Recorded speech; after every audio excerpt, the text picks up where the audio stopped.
Friends, multipurpose గోంగూర paste ఎలా తయారు చేసుకోవాలో ఈ వీడియోలో అయితే చూపించేస్తానండి. చాలా రోజుల క్రితం మన ఛానల్లో గోంగూర పేస్టు ఫ్రిడ్జ్లోంచి తీసి ఒక రెసిపీ అయితే ప్రిపేర్ చేశాను. అప్పుడు ఆ రెసిపీకి ఆ పేస్ట్కి వచ్చిన ఫాలోయింగ్ అంతా ఇంత కాదు. అప్పుడు చాలా తక్కువ మంది ఫాలోవర్స్ ఉన్నారు. అయినా సరే చాలా వ్యూస్ అయితే వచ్చినాయి.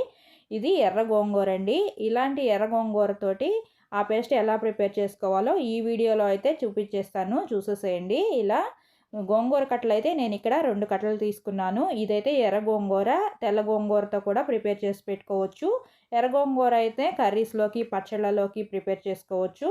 తెల్ల గోంగూర పేస్ట్ని కనుక స్టోర్ చేసుకుంటే బిర్యానీల్లోకి సైడ్ కర్రీ చేసుకుంటారు కదా, అలాంటి రెసిపీస్ అయితే ప్రిపేర్ చేసుకోవచ్చు.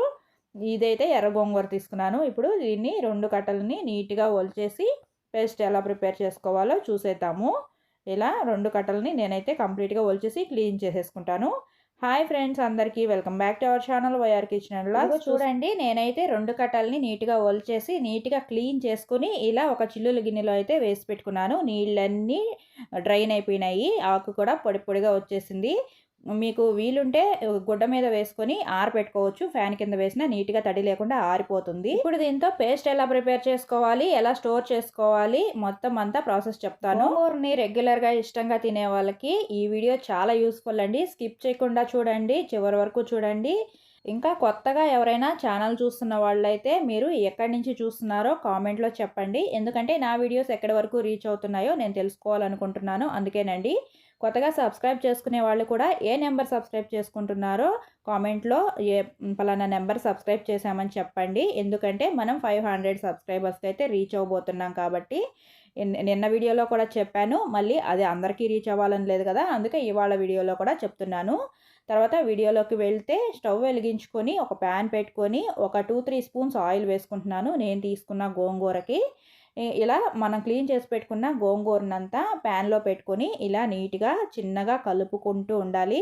పైది కిందకి, కిందది పైకి తిప్పుకున్నట్టుగా కలుపుకుంటే వేడికి మొత్తం ఇలా కొంచెం కొంచెంగా మగ్గిపోతుంది కదా. మొత్తం ఒకటేసారి ప్యాన్లో పట్టదు కదండి, అందుకని కొంచెం ఇలా మగ్గిన తర్వాత మళ్ళీ మిగిలిన ఆకును కూడా పెట్టేసుకుంటున్నాను. ఇలా మొత్తం ఆకునంతా ఇలా తిప్పుకుంటూ పెట్టేసుకొని మొత్తం మగ్గించుకోవాలి. ఇలా నీట్గా కలుపుకుంటూ మగ్గించుకోవాలండి. ఫ్రెండ్స్, ఇది గోంగూర కాబట్టి అడుగంటుతూ ఉంటుంది కాబట్టి ఈ ప్రాసెస్ని ఖచ్చితంగా సిమ్లో పెట్టుకునే చేసుకోవాలి. అప్పటికప్పుడు చేసుకునేదన్నా అయితే ఎక్కడైనా అడుగంటినా కూడా పచ్చళ్ళు కానీ కర్రీస్ కానీ చేసేసుకునేటప్పుడు ఓకే, కానీ ఇది మనం స్టోర్ చేసుకోవడానికి చేసుకుంటున్నాం కాబట్టి చాలా కాలం పాటు నిల్వ ఉంచుకోవాలి కాబట్టి సిమ్లో పెట్టుకొని నీట్గా స్లోగా మగ్గించుకోవాలి బాగా. ఇందులో కాస్త మొత్తం కలిసిపోయిన తర్వాత సాల్ట్ వేస్తున్నాను. నేనైతే 2 కట్టలు తీసుకున్నాను కదా, 2 స్పూన్స్ సాల్ట్ వేసాను. మొత్తం రుచికి సరిపడినంత సాల్ట్ అయితే వేయక్కర్లేదు కదా, మళ్ళీ మనం ఎందులో ఒక అందులో ఉపయోగించుకునేటప్పుడు అందులో మళ్ళీ సాల్ట్ అయితే వేసుకోవాలి కాబట్టి ఇందులో చెడిపోకుండా ఉండడానికి కొంచెం సాల్ట్ మాత్రమే వేస్తున్నాను. సాల్ట్ వేసాక ఇలా మొత్తం కొంచెం వాటర్ అంతా బయటకు వచ్చి ఇలా అయితే వస్తుంది గుజ్జులాగా. దీన్ని మూత పెట్టి ఉడికించకండి, వాటర్ అంతా వచ్చేసి నీళ్ళు నీళ్ళుగా అయితే అయిపోతుంది. మూత పెట్టకుండా ఇలా సిమ్లో పెట్టుకొని స్లోగా మధ్య మధ్యలో కలుపుకుంటూ ఇలా కలిపెట్టుకుంటూ ఉంటే ఇలా అయితే కొంచెం దగ్గరకు పడిపోయి చిక్కగా అయితే వచ్చేస్తుంది.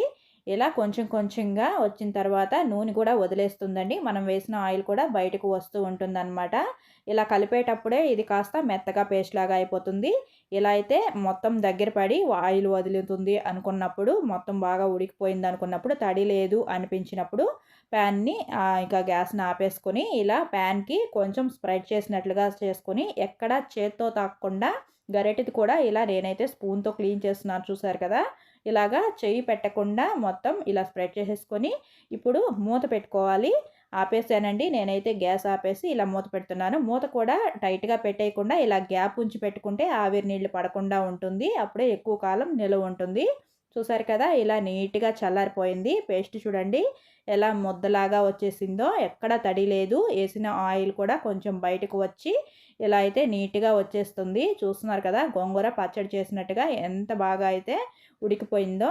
ఇలా నీట్గా అయితే రెడీ చేసేసుకోవాలి. కొంచెం టైం పడుతుంది, నాకైతే దగ్గర ఒక 1/2 అవర్ 20 మినిట్స్ అలా పట్టిందనమాట. ఇలా కొంచెం ఓపిక్గా ప్రిపేర్ చేసుకుంటే చేసుకోవడం అయితే చాలా ఈజీ. కొంచెం టైం టేకింగ్ ప్రాసెస్ అంతే. ఒక్కసారి రెడీ చేసి పెట్టుకుంటే చాలా కర్రీస్‌లో అయితే యూజ్ చేసేసుకోవచ్చు. ఇలా నేను కాస్త అయితే బాక్స్‌లో తీసి పెట్టేస్తున్నాను. చూడండి ఎక్కడ చేత్తో తాకకుండా పెడుతున్నాననమాట. ఇలా ఎయిర్ టైట్ బాక్స్‌లో వేసుకొని స్టోర్ చేసుకుంటే చాలా కాలం పాటు నిల్వ ఉంటుంది. ఈ మిగిలిన పేస్ట్‌ని కూడా కొంచెం పక్కన డబ్బాలో పెడుతున్నాను. దీన్ని పచ్చడి ప్రిపేర్ చేసేస్తాను. ఇది ఎయిర్ టైట్ బాక్స్ కాదు. అందుకే పచ్చడి కోసం తీసింది ఇందులో వేశాను. స్టోర్ చేసుకునేది ఇందులో వేశాననమాట. ఇది డీప్ ఫ్రిడ్జ్‌లో స్టోర్ చేసుకోవాలి. డీప్ ఫ్రిడ్జ్‌లో స్టోర్ చేసుకుంటేనే ఎక్కువ కాలం ఉంటుంది.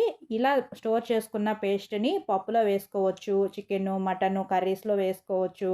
ఇంకా పచ్చడి కూడా ప్రిపేర్ చేసుకోవచ్చు. చాలా రకాలుగా అయితే యూజ్ చేసుకోవచ్చు. చూడండి ఇలా డీప్‌లో స్టోర్ చేసుకోవాలి. వీడియో నచ్చితే లైక్ చేయండి. సబ్స్క్రైబ్ చేసుకోండి. మరో మంచి వీడియోతో మళ్ళీ కలుద్దాం.